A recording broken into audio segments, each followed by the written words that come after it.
राऊत आता म्हणाले तपोवनातली झाडं इथे त्यांना छटायची त्या महाजनना.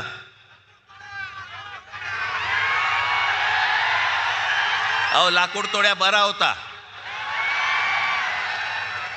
त्याला देवीने पहिली विचारली त्याची कुऱ्हाड गेली तर सोन्याची हवी का, तो म्हणाला नाही. मग चांदीची हवी का, नाही. मग त्याची मूळ कुऱ्हाड दिली तेव्हा तो बोलला नाही ही माझी कुऱ्हाड.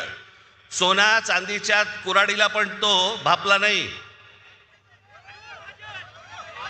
बाई ते मला कळलं, मला कोणाला बद्दल बोलतोय, मला काय सांगताय, नावं ठेवण्यामध्ये मी पटाय तुम्ही नाही.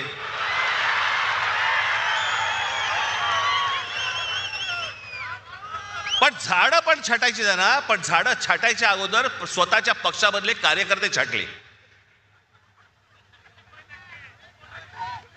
या पक्षामधली लोक छाटली पहिली, बाहेरून झाडं मागवली आणि ती आता पक्षात लावतायत.